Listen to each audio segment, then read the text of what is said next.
piano playing. Today we're going to look at how not to play the piano. In my 30 years of teaching, I've seen a lot of bad piano and heard it too. Today I'm going to teach you how to play badly.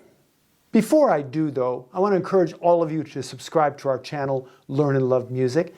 So let's get started on this, how not to play the piano.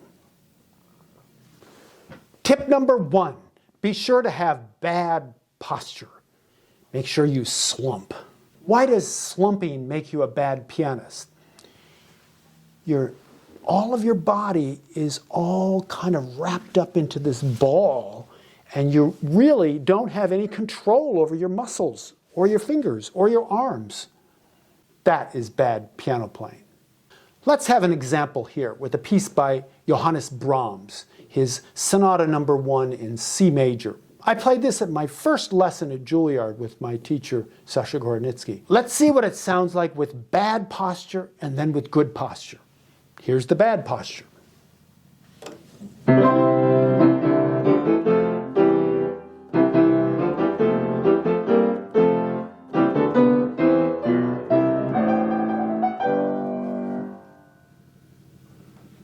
Let's hear it with good posture.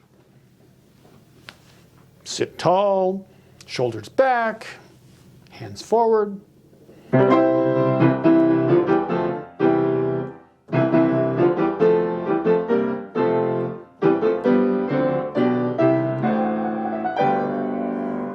Do you hear the difference? The good posture gives you good sound, it gives you good rhythmic energy, and it gives a sense of forward thrust that was lacking with the bad posture. We want to really focus on your whole body being involved in playing the piano, not just getting the notes down somehow or getting the rhythms. It's important that your body, your feet, I remember my teacher used to talk about the importance of where your feet are and also how your pelvis works, how your shoulders work. You're incorporating your entire body into this energy. And this is a great piece, this Brahms piece, with all this energy. But you cannot have that kind of energy if you're sloppy. If the rhythm is sloppy, or the arms are sloppy, or the legs, or everything has to be working together. That's what good posture is. But if you want to play badly, make sure you slump, just like this. Tip number 2 on how not to play the piano. Play mechanically. Here's a Bach Prelude from the Well-Tempered Clavichord, and this is how you would play.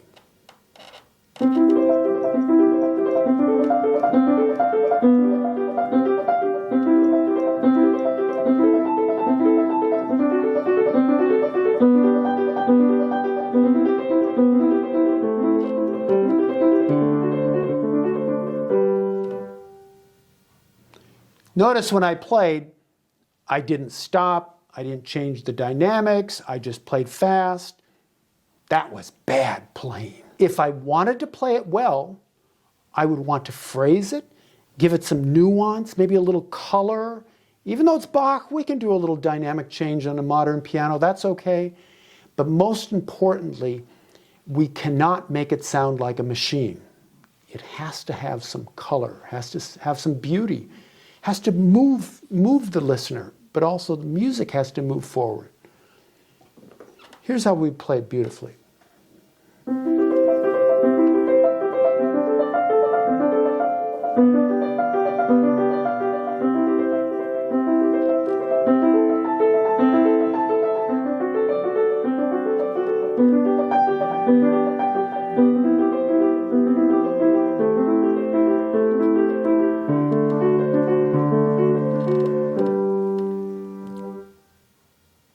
I love the way that Bach brings in these cadences in this piece.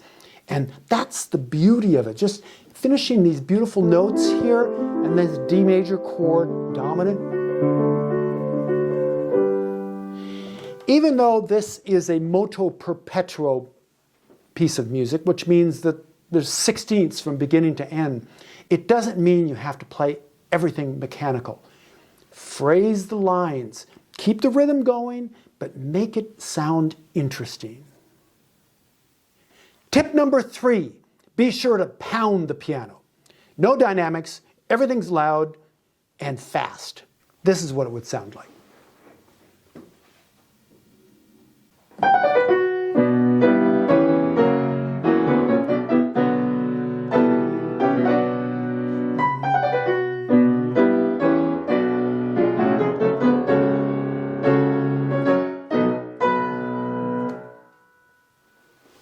But to play beautifully, play with nuance, play with dynamics, phrasing.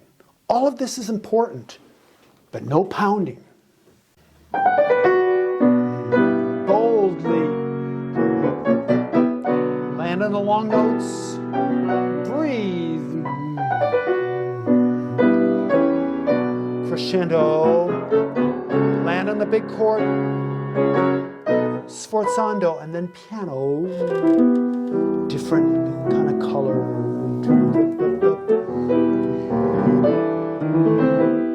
And piano again. Crescendo.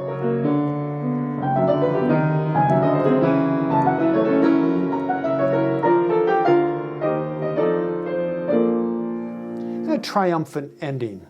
So make sure when you play beautifully, you follow phrasing, dynamics, shape, breathing, all of that. But if you want to play badly, just play loud, bang, don't stop, put the pedal down. Don't worry about it. Just play loud. And your piano tuner will thank you because now you'll have to have him come in and tune it again.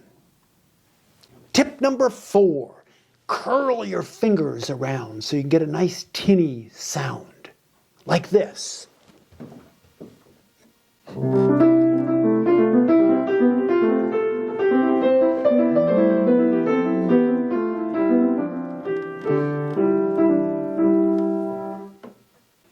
If you want to play beautifully, you put your hands over the keys, fingers are long, tips are on the keyboard, and it's light and expressive. Here's what it sounds like, all 16 notes.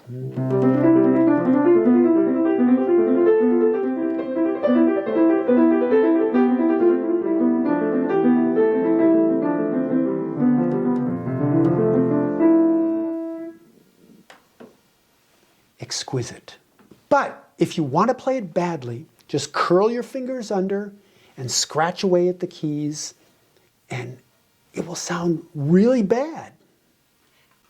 Tip number 5, you need to sink your elbows down really low. You don't want to have any control whatsoever, just emotion.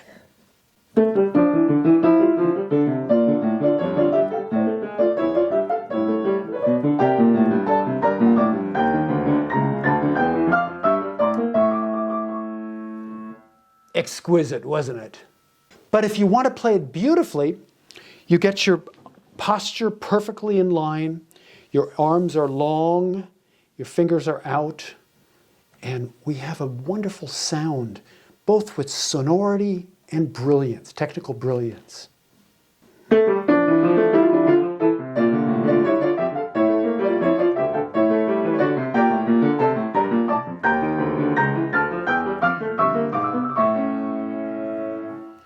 What's so important is to keep the staccato touch, but still give the music a sense of line. It's a very exciting passage in the last movement of the Brahms D minor Piano Concerto. The reason you don't want your arms to sink is because it has to be buoyant. All of the notes in this passage are staccato. They have to bounce off each other, and it creates a wonderful aura of sound. Very Brahmsian. When you're playing a big piece like this Brahms concerto, you want to be able to use your arms beautifully in strength and give it lots of energy. You want to use your whole torso, and it works very nicely, gives you lots of energy and power in the arms, and it's the kind of music we want to hear in a concerto, which requires a much bigger sound. But if you want a tinny little sound, sink your arms. And finally, number 6, pedal badly. And the way we do this is we put our foot down for the whole measure. And another way to pedal badly is to just put your foot down and up, down and up. No gradations whatsoever. In fact, in the book it says you have to hold your foot down for most of the measure, but I like holding it all the way through. This is what it sounds like.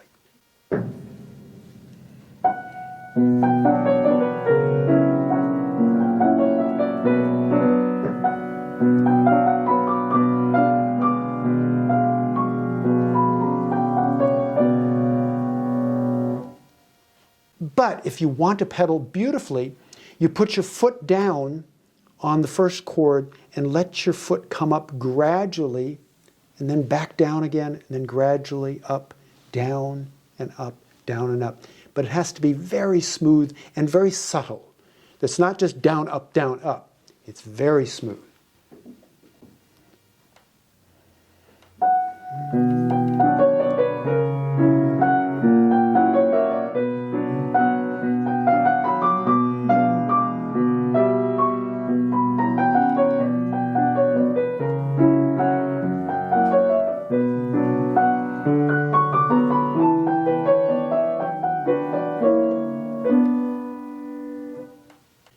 So we know that it's gradual with the foot coming up and down, but my teacher used to say, Miss Dowis, she said, imagine that the distance between the bottom of the pedal and the top of the pedal is at the height of the Empire State Building in New York, which is 103 stories. So can you imagine that if I put my foot down and I had, that's 1, 2, 3, 4, 5, 6, 7, 8, 9, 10, 11, 12, 13, 14, up to 100. So you have lots of finesse with the pedal. Not just down and up, very, very gradual. It makes a wonderful color in the sound. Or it gives you a wonderful color in the sound. So I've given you 6 tips on how to play badly. If you want to play well, just reverse those tips. It's much more rewarding to play beautifully and well with this wonderful instrument. Thanks for watching. I'm Duane Hulbert. We'll see you next time on Learn and Love Music.